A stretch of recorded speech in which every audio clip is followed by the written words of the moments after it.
안녕하세요. 책 읽기 좋은 날입니다. 오늘 소개할 책은 돈을 좋아하는 사람, 돈이 좋아하는 사람입니다. 지은이는 사쿠라카와 시니치, 옮긴이는 하진수, 발행은 경원북스입니다.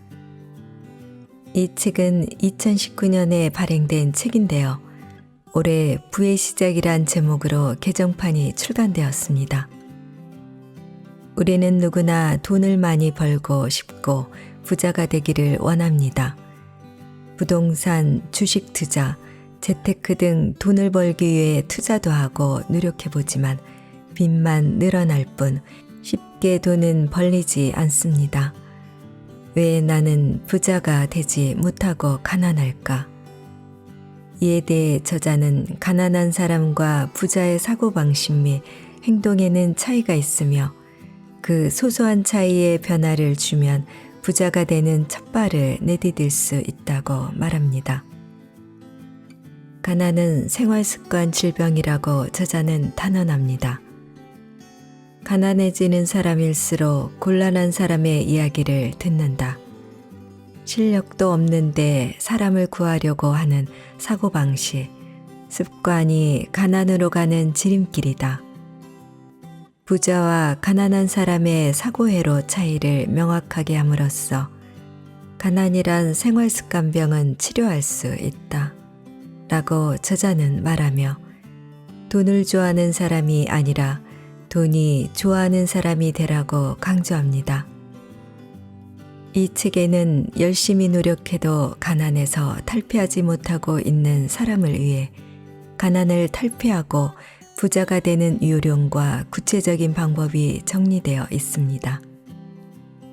파트 1에서는 나눗셈으로 생각하는 가난한 사람, 곱셈으로 생각하는 부자, 돈을 빌리는 가난한 사람, 돈을 빌리지 않는 부자, 자신의 감각을 믿는 가난한 사람, 자신의 감각을 의심하는 부자, 친구가 많은 가난한 사람, 친구가 적은 부자 등 전부 40항목으로 가난한 사람과 부자를 비교했고 파트 2에서는 부자가 되는 일을 구체적으로 정하라.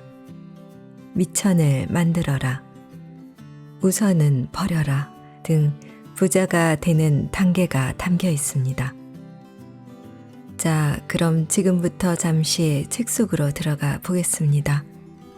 오늘도 책 읽기 좋은 날과 함께 즐거운 시간 되세요. 구독, 좋아요, 알림 설정은 사랑입니다.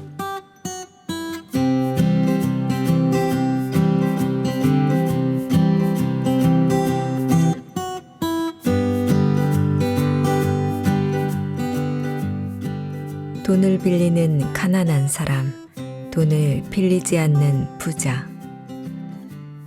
곤란한 사람을 도와주고 싶은 게 인지상정이다.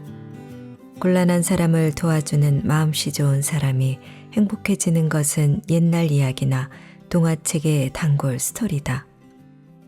마음씨 좋고 가난한 사람이 행복해지고 심술궂은 부자가 불행해지는 스토리는 정말 속 시원하다.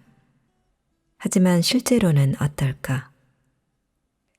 내 주변만 봐도 개인 파산을 한 친구나 야반도주한 사장은 모두 좋은 사람들이었다.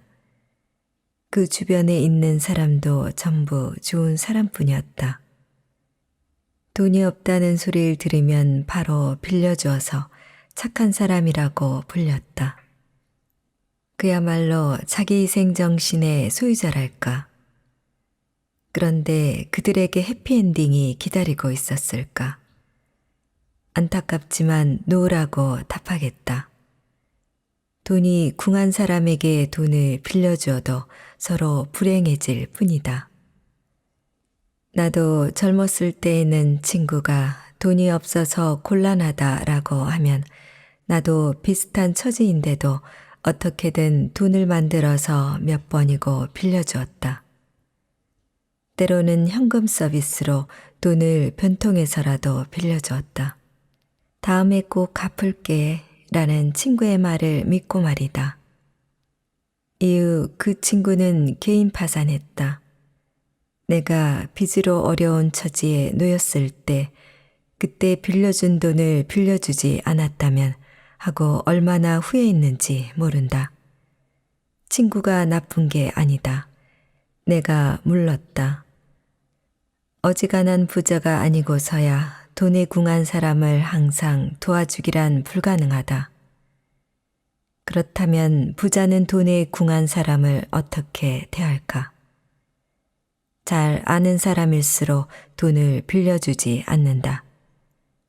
돈을 빌려줄 때는 받을 생각 없이 줄 때라고 명쾌하게 결론 내린 경우 외에는 돈을 건네지 않는다. 하물며 보증인 따위 부모 자식, 형제 자매 사이라도 거절한다. 부자는 채무관계로 친구나 가족의 연이 끊기는 것이 돈을 돌려받지 못하는 것보다 더 괴롭다는 것을 안다. 그리고 자신이 쉽게 빌려주면 돈을 빌린 상대에게도 좋지 않다는 것도 안다. 돈을 빌리는 버릇이 몸에 밴 사람에게는 잘 되길 바라는 마음으로 빌려줘도 절대로 돌려받지 못한다. 아니, 오히려 당신이 빌려준 돈만큼 그 사람의 빚이 늘어나게 된다. 그리고 빚을 갚지 못한 그 사람은 돈을 빌려줄 또 다른 사람을 찾게 되고 결국 피해자가 늘어나게 된다.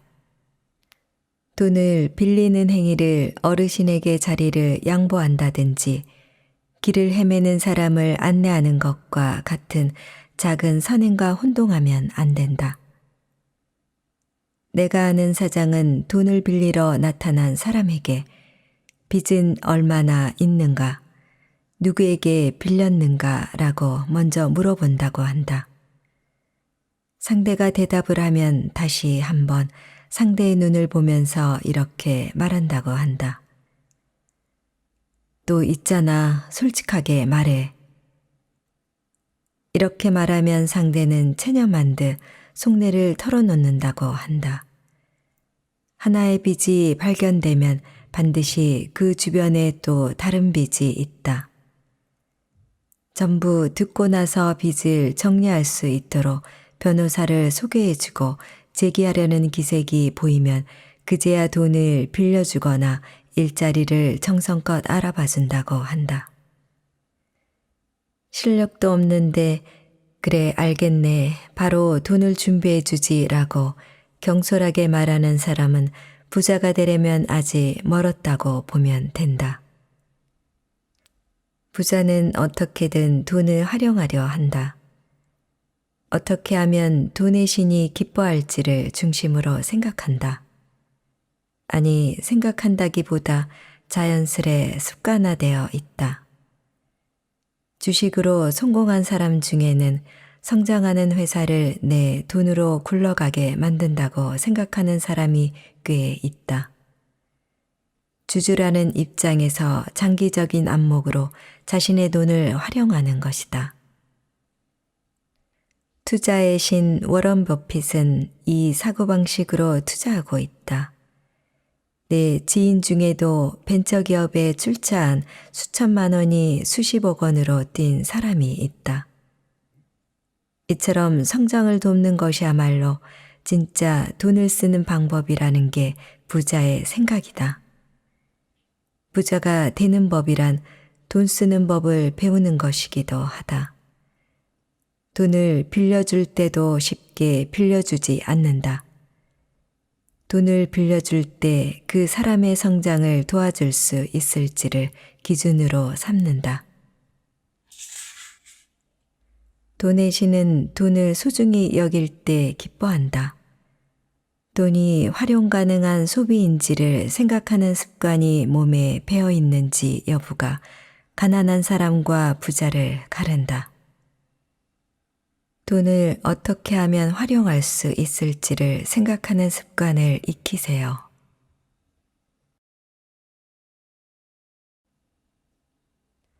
선생의 말을 믿는 가난한 사람, 선생의 말을 의심하는 부자. 성실함이 무엇일지 뚜렷하게 정의를 내리기는 어렵다. 하지만 유감스럽게도 노후를 맞았을 때 자신의 수중에 돈이 없음을 깨닫는 사람 중에는 성실한 유형이 많은 듯하다. 정년에 가까운 사람뿐만이 아니다. 30대, 40대 회사원 중에도 성실하게 일하는데 수중에 돈이 없고 모아둔 자산도 없다고 말하는 사람이 적지 않다. 성실하게 사는데도 어째서 돈이 모이지 않는 것일까? 성실함과 돈의 관계를 생각할 때 떠오르는 것이 친구 K다. 대학 동기인 K는 아주 성실했다. 수업도 빠지지 않았고 노트 필기도 착실히 했다. 하지만 막상 시험을 보면 어째서인지 그의 노트를 복사한 친구보다도 성적이 안 좋았다. 요령이 없었는지도 모르겠다. 수년 전 동창회에서 K를 만났는데 그는 이직도 하지 않고 첫 직장에서 꾸준히 일하고 있었고 벌써 노후자금 걱정 중이었다. 로버트 기요사키의 부자 아빠 가난한 아빠를 예로 들 필요도 없이 성실함만으로는 아무래도 부자가 되기는 어렵다. 아니 오히려 가난의 길로 빠지기 십상이다. 왜 성실하면 안 되는 건가요? 하고 의아해할지도 모르겠다. 하지만 나는 성실한 사람 중에서도 선생님이 하는 말을 고분고분하게 듣는 사람은 특히 주의해야 한다고 생각한다. 선생님 말씀 잘 들어라. 이는 보육원, 유치원, 초등학교에서 부모나 교사가 주입시켜온 말이다. 성실한 사람일수록 그 말을 잘 듣지 않았을까? 선생님이 하는 말을 듣는 게 뭐가 나쁘지? 라고 반문할 수 있는데 어른이 되었다는 것은 자립했다는 의미다. 교사가 하는 말을 들으면 안 된다는 말이 아니다. 교사의 의견에 무조건 따르는 것이 아니라 어디까지나 참고 정도만 하라는 말이다. 내가 형네 회사 도산으로 떠안게 된 보증인 문제를 혼자서 해결하게 되었을 때 이른바 선생님으로 불리는 변호사나 세무사 몇 명에게 상담을 받았다. 전부 개인 파산이라는 선택지를 권했다. 은행과의 교섭을 대신해 달라는 부탁을 할 정도로 돈도 없었기 때문에 어쩔 수 없었을지도 모른다. 내가 학창시절부터 교사의 말을 성실하게 듣던 유형이었다면 필시 권한대로 개인 파산을 선택했으리라. 그 개인 파산으로 인한 이혼, 퇴직 같은 인생을 보냈을지도 모른다. 돈의 세계에는 상대가 말한 대로 특히 그 길의 전문가의 의견을 전부 고지곳대로 받아들이면 소위 호구가 되고 만다. 부동산의 세계에는 선생님이 차고 넘친다. 이 물건을 사면 벌 수 있어요. 지금은 금리가 낮으니까 많이 빌리면 좋아요. 등의 말에 따라 명문대를 나온 대기업 엘리트, 의사 등 고소득자가 결국 빚을 갚지 못해 개인 파산을 하는 사례가 늘고 있다. 사정을 들어보면 개인 파산한 쪽도 그 부동산 물건을 보지도 않고 말만 듣고 샀다고 한다. 이런 고학력 엘리트는 고분고분한 사람이 많다. 분명 순수하게 세미나 같은 데에서 자신을 선생이라고 소개하는 사람의 의견을 믿어버렸을 것이다. 세상에 어떤 일이든 마지막에 결단을 내리는 것은 자신이다. 당연히 책임을 지는 것도 자신이다. 사회는 학교가 아니다. 타인의 말을 순순히 믿으면 안 된다. 다른 각도에서도 그 말을 검토해 보아야 한다. 세상에서 살아남기 위해서는 반드시 또 하나의 눈을 가지는 것이 중요하다. 앞에서 성실한 사람이 사기를 당하는 이야기를 언급했다. 내가 이런 예시를 들면 성실한 사람은 역시 투자는 무섭다. 투자는 그만두자라고 생각하기 십상이다. 이것도 잘못됐다. 적어도 이 책을 읽는 사람은 부자가 되길 바라고 있을 것이다. 알뜰살뜰 저것만 해서는 부자의 반열에 도달하기 어렵다. 반드시 투자라는 승부수를 던지지 않으면 안 된다. 프랑스 경제학자 토마 피케티는 저서 21세기 자본으로 세상에 충격을 안겼다. 책에 적힌 내용은 임금 노동은 투자에 의한 이익 증대에 이길 수 없다라는 증명이었다. 착실히 일해서 얻는 돈으로는 부자가 투자에서 늘려가는 액수를 따라가지 못한다는 것이다. 이 책은 불평등의 확대에 초점을 맞추었지만 다른 관점에서 보면 투자를 하지 않으면 부자가 되지 못한다는 말이다.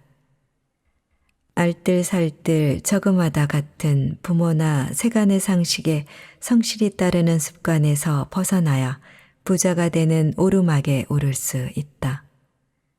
하지만 벗어날지 여부는 선생이나 부모가 아닌 당신의 판단이다. 인생도 돈도 타인의 판단이 아닌 스스로 책임을 지고 컨트롤하세요.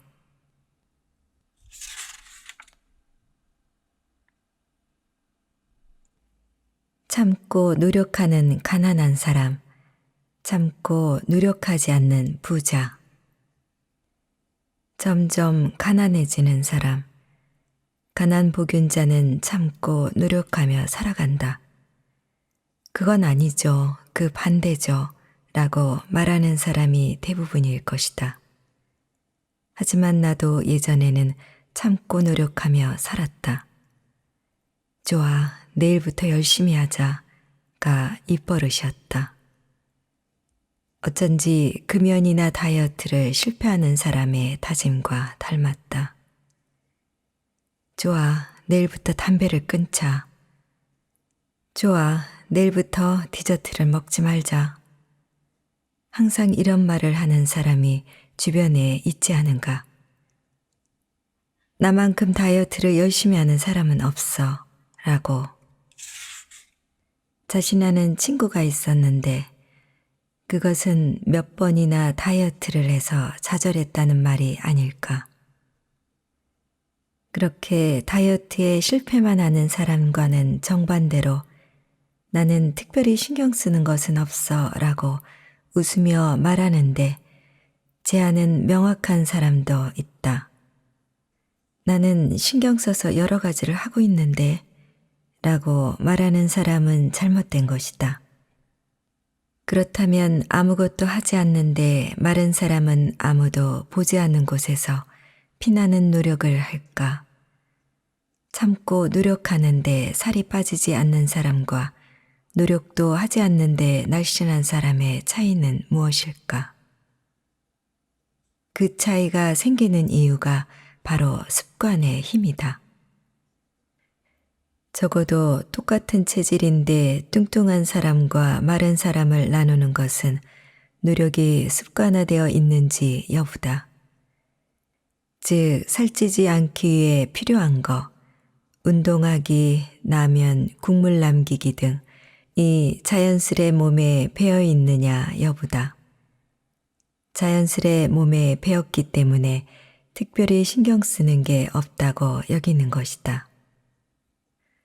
어떤 뇌과학자는 다이어트를 시작할 때에는 처음부터 의욕적으로 달려드는 것은 뇌과학적으로 좋지 않다고 말한다. 평소 살이 빠지는 행동, TV를 보면서 스트레칭하기 등을 살짝 남모르게 하는 것이 중요하다고 말한다. 뇌는 익숙하지 않은 식사 제한이나 운동을 갑자기 시작하면 반발한다고 한다. 이는 가난 체질의 개선에도 중요한 요령이다. 혹시 돈을 모아야 해 하고 갑자기 식비를 절약하며 애쓰다가 결국 좌절했던 경험이 있지 않은가? 가난한 사람은 참고 노력한다고 적었는데 정말로 몇 번이고 참고 견디며 애쓴다. 그리고 같은 횟수만큼 좌절한다. 가령 한 달에 20만 원씩 저금한다고 하자. 가난한 사람은 식비를 줄이거나 좋아하는 것을 사지 않고 참으면서 20만 원씩을 만들 것이다. 인내하며 모으기 때문에 금세 힘에 부쳐서 그만두게 된다. 그리고 마음속으로 이렇게 애써서 20만 원밖에 못 모았는데 얼마나 더 애써야 1,000만 원을 모을 수 있담 하고 한탄한다. 끝내는 부자들은 나쁜 짓을 해서 재산을 모은 게 분명해 하고 엉뚱한 핫부리를 하고 이렇게 애쓴 나 자신을 칭찬해 줘야겠어 라며 맛있는 음식을 먹어서 결국 모은 돈보다 더 써버린다. 부자는 항상 평소 모으는 습관이 살짝 몸에 배어 있다. 본인조차 자신이 모은다는 의식이 없을 정도로 말이다. 급여공제 정기적금이라든지 적립투자신탁이라든지 좀 더 현명한 사람은 돈을 적금해서 자금 운용할 뿐 아니라 확정불입연금으로 연간 80만 원 정도 연수입에 따라 다르지만 절세하는 방법으로 돈을 모은다. 무리한 인내는 유지가 힘들다. 인내, 포기를 반복하는 스스로가 싫어진다. 이것이야말로 가장 안 좋다. 돈을 모으는 사람은 애쓰지 않는다는 말은 거짓말이다. 부자는 돈이 들어도 돈이 모이는 시스템을 만드는 데 노력한다가 정답이다. 그 시스템이 구축되면 이유는 그대로 생활하면 된다. 나도 지금 급료와는 별개로 부동산 수입이 정기적으로 들어오고 있다. 한번 시스템을 만들어두면 아무것도 하지 않아도 된다. 용을 써도 오르지 않던 급료에 비하면 정말로 꿈만 같은 이야기다. 당신도 자신의 지금 생활에서 살짝 돈이 모이는 시스템을 구축해보면 어떨까? 애쓰지 않아도 돈이 모이는 시스템을 만들어 두세요.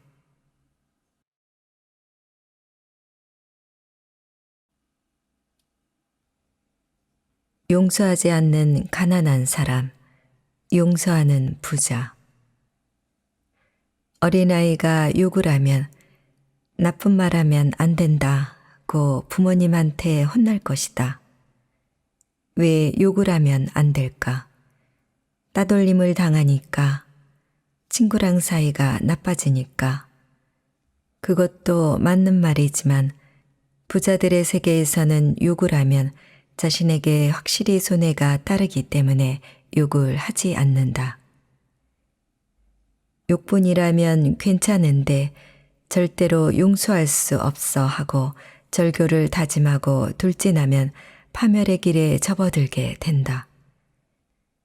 용서하지 않은 본인만 그 응보를 받으면 괜찮지만 가족까지 휩쓸려 버리는 일도 종종 있다. 와신상담이라는 고사성어가 있다. 춘추시대 오나라 국왕이 아버지의 죽음의 원한을 잊지 않기 위해 장작더미 위에서 자고 이것이 와신, 마침내 그 원수를 갚았다. 다음에 그 상대도 패배한 굴욕을 잊지 않기 위해 쓸개를 핥으면서 복수를 다짐했다. 이것이 상담는 고사다. 참고로 성공을 위한 노력과 인내를 의미하는 말이다. 이 고사성어를 이전에는 함축적으로 받아들였지만 최근에 나는 용서하지 않는 사람은 망한다라고 해석하고 있다. 장작더미 위에서 자며 원한을 잊지 않았던 오나라 왕은 한 번은 나라를 구했지만 최후에는 나라를 휩쓸리게 만들어 멸망시켰기 때문이다. 나의 아버지도 애증으로 가득 찬 사람이었다.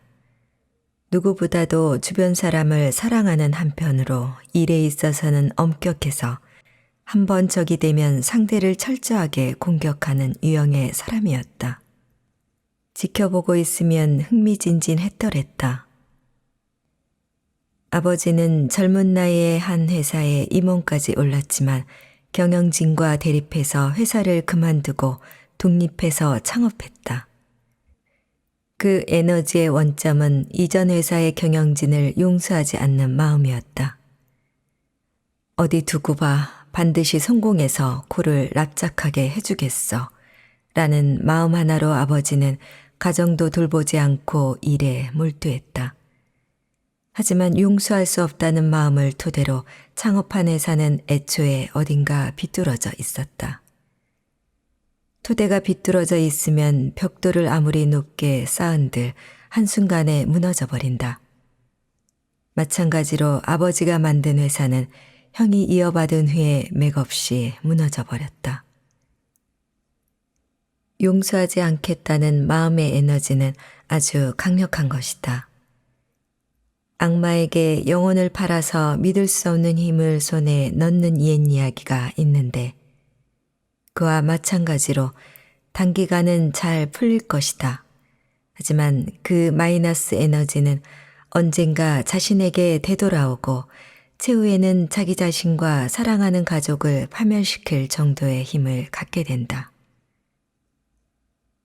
개인에게 있어 부의 세계도 마찬가지다.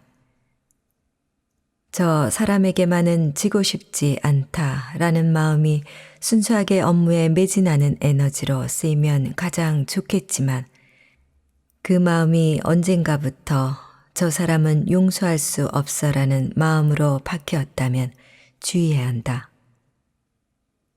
예를 들어 동료와의 술자리에서는 이런 화제로 무르익지 않는가? 싫어하는 상대 때문에 술값을 지불하고 시간을 소요하고 과음해서 스트레스로 건강까지 해치는 것은 너무나 어리석은 일이다. 회사 동료와 회사, 상사, 동료의 험담 위의 화제로 이야기를 이어나갈 수 있는가? 만약 험담 위의 화제가 없다면 그 무리에서는 멀어지는 것이 낫다. 돈과 시간의 낭비일 뿐이기 때문이다. 진짜 부자는 돈을 소유하고 있는 상태를 오래 유지할 수 있는 사람이다. 그 상태를 자신에 대해서 끝나는 게 아니라 자식, 손자까지 계속 유지되는 시스템을 만들 수 있는 사람이다. 이러한 부자는 용서할 수 없다라는 비뚤어진 마음을 빠르게 해소한다. 나의 예전 동료로 10년 전쯤에 회사를 그만두고 IT 기업에서 성공한 인물이 있다. 같은 시기에 8명 정도의 동료가 회사를 그만두었는데 그 친구만 대성공을 이루었다. 최근 그 동료들과 모이는 자리가 있었는데 그 사람만 예전 상사나 회사의 험담을 하지 않았다. 상당히 심하게 회사를 그만두게 만들었는데도 말이다. 그때 단련되었기 때문에 지금이 있는 거니까 하고 말했다. 그 모습이 멋있다고 생각했다. 용서했기 때문에 성공한 것인지 성공했기 때문에 용서했는지는 모르겠지만 적어도 용서하지 않겠다는 마음을 계속 품고 있지는 않다는 것은 사실이다. 돈을 많이 쌓아 올리기 위해서라도 용서하지 않겠다는 마음을 버려야 하지 않을까. 술자리에서의 험담이나 SNS에 끄적거리는 불만 등 용서하지 않는 행위는 자신에게 돌아온다는 것을 기억하세요.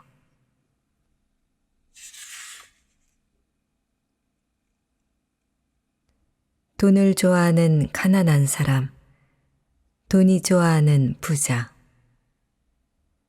돈이 좋다고 사람 앞에서 말하는 것은 부끄럽다. 어쩐지 탐욕스러워 보이고 어쩐지 꼴불견 같다. 하지만 대부분의 사람이 돈을 좋아할 것이다. 하지만 돈을 좋아한다는 것을 숨긴다.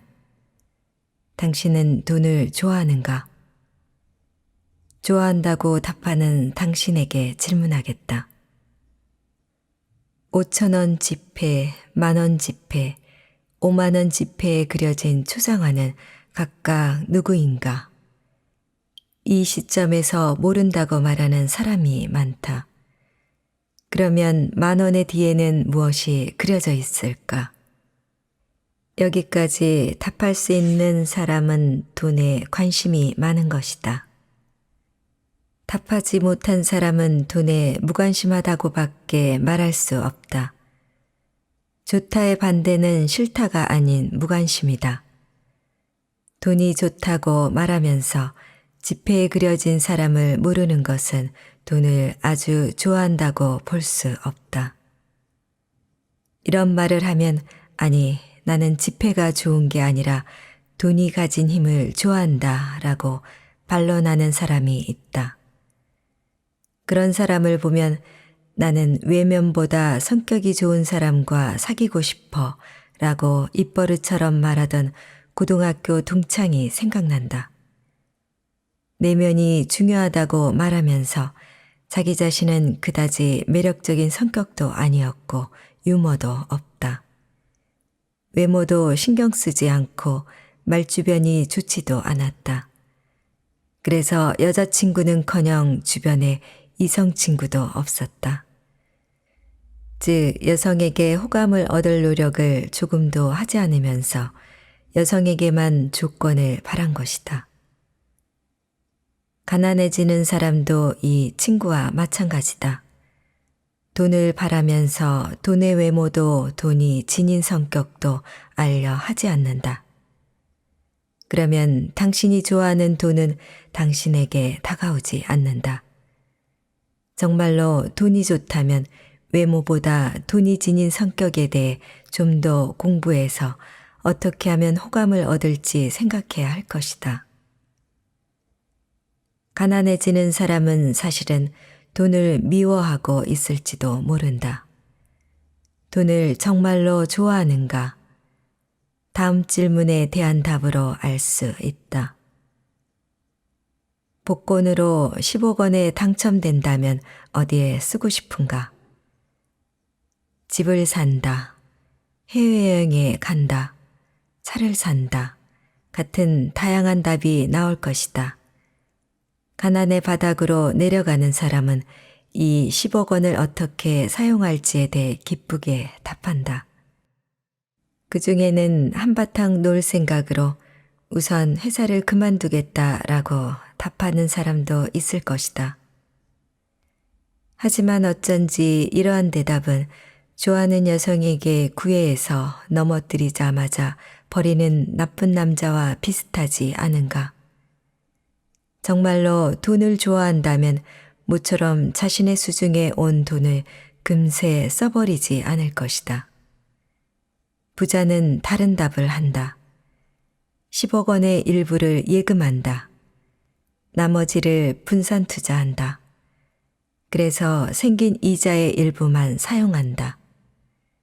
결코 원금에는 손을 대지 않는다.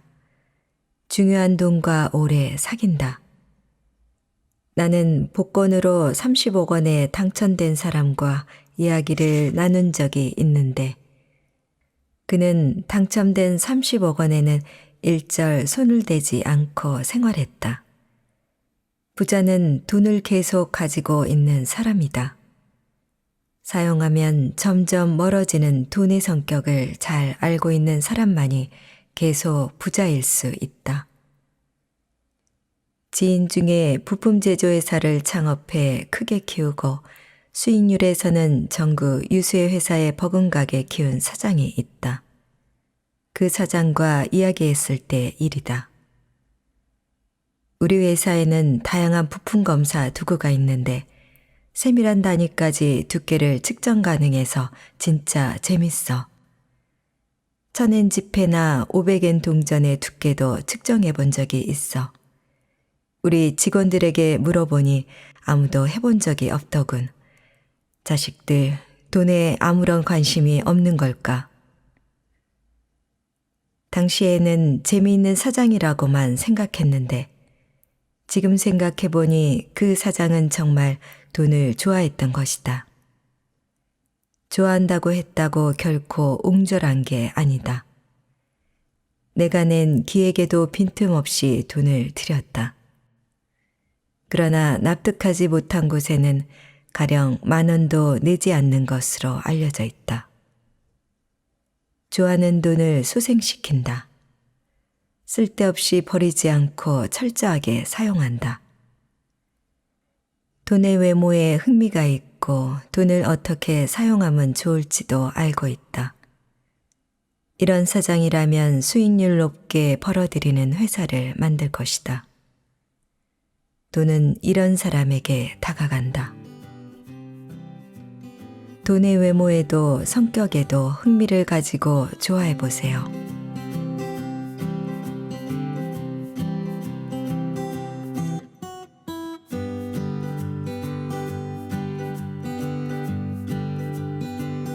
책 읽기 좋은 날 오늘은 30억 빚을 30억 자산으로 만든 저자의 부자가 되는 습관, 돈을 좋아하는 사람, 돈이 좋아하는 사람을 보내드렸습니다. 감사합니다.